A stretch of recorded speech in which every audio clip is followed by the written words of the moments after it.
पूरी दुनिया में इजरायली सेना अपने मॉडर्न हथियारों के नाम से जानी जाती है। ऐसा कहा जाता है कि इजरायली सेना के पास ऐसे ऐसे ताकतवर हथियार हैं जो एक झटके में दुश्मन का काम तमाम कर दें।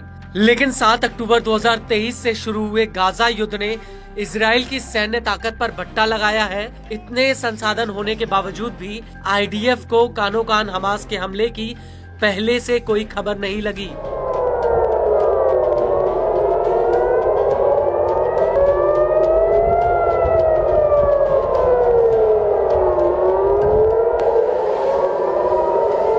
वहीं अब मिडिल ईस्ट में इजराइल से करीब 2000 किलोमीटर की दूरी पर बैठा हूती इजराइल के लिए एक बड़ी आफत बन गया है। वो इसलिए क्योंकि हूती के ड्रोन और मिसाइल हमलों के आगे इजरायली सेना के तमाम बड़े बड़े हथियारों की हवा निकल गई है। दरअसल आईडीएफ के पास एयर डिफेंस सिस्टम, आयरन डोम और एरोड एयर डिफेंस सिस्टम है, जिनको लेकर कहा जाता है कि आसमान में अगर परिंदा भी पर मारे तो इजराइल के इन एयर डिफेंस सिस्टम्स को पता चल जाता है। लेकिन हूती की मिसाइल और ड्रोन्स का इन एयर डिफेंस सिस्टम के पास कोई तोड़ नहीं है।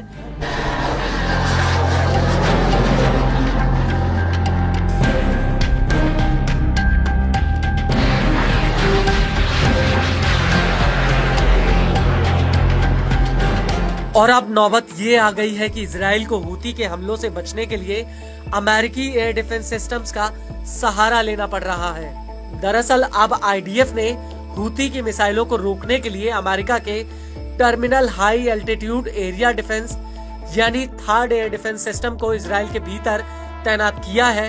और 27 दिसंबर 2024 को पहली बार एक अमेरिकी सैनिक ने इससे इंटरसेप्टर मिसाइल फायर की। दरअसल यह मिसाइल हूती द्वारा फायर की गई एक मिसाइल को हवा में मार गिराने के लिए दागी गई थी। इसको लेकर एक वीडियो भी सामने आया है जिसमें मिसाइल दागते वक्त एक अमेरिकी सैनिक ये कहता हुआ नजर आ रहा है कि मुझे 18 सालों से इस दिन का इंतजार था।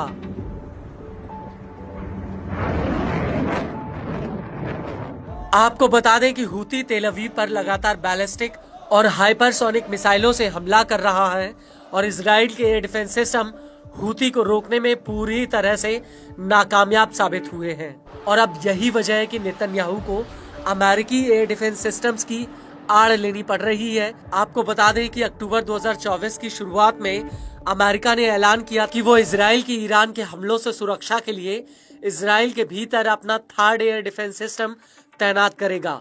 इसके अलावा पेंटागन ने ये भी कहा था कि वो इस एयर डिफेंस सिस्टम के साथ करीब 100 सैनिकों को भी इजराइल भेजेगा जो इस एयर डिफेंस सिस्टम को ऑपरेट करेंगे। लेकिन बड़ा सवाल ये है कि क्या थर्ड हूती के हमलों के आगे टिक पाएगा या नहीं। तो आपको बता दें कि थर्ड को अमेरिका की सबसे बड़ी हथियार कंपनी लॉकहीड मार्टिन ने बनाया है।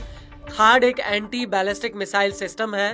अमेरिका के एक थर्ड एयर डिफेंस सिस्टम की कीमत $1 अरब से लेकर $1.8 अरब तक है। इसकी इंटरसेप्टर मिसाइलों की रेंज 150 से 200 किलोमीटर तक है। यह सिस्टम पृथ्वी के भीतर और पृथ्वी के बाहर के वातावरण में मिसाइलों का पता लगा सकता है।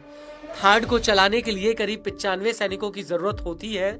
इसमें 6 ट्रकों पर लॉन्चर्स तैनात होते हैं जिनमें प्रत्येक लॉन्चर में 8 मिसाइलें होती हैं, यानी कुल 48 इंटरसेप्टर मिसाइलें। यह एयर डिफेंस सिस्टम कम दूरी, मध्यम दूरी और अंतर मध्यम दूरी की मिसाइलों को काफी ऊंचाई से मार गिराने में सक्षम है। इसका रेडार सिस्टम बेहद ही ताकतवर है और हर लॉन्चर की रीलोडिंग में करीब 30 मिनट का समय लगता है। Third air defence system America के कई प्रकार के एयर डिफेंस सिस्टम जैसे एजिस और पेट्रियट मिसाइल डिफेंस सिस्टम के साथ बातचीत कर सकता है। थर्ड विस्फोटक वाले हथियारों को नहीं ले जाता है, बल्कि यह काइनेटिक ऊर्जा के जरिए अपने टारगेट्स को हवा में ही ढेर कर देता है, जिसमें यह अपने सटीक रेडार सिस्टम की मदद लेता है। इसके बैटरी रेडार 2 तरह से काम करते हैं। पहले तो रेडार 3000 किलोमीटर की दूरी तक टारगेट को चिन्हित करते हैं। इसके बाद इसका टर्मिनल मोड अपने टारगेट को नीचे उतरते वक्त ऊपर की तरफ लक्षित करके उसके ऊपर हमला कर देता है।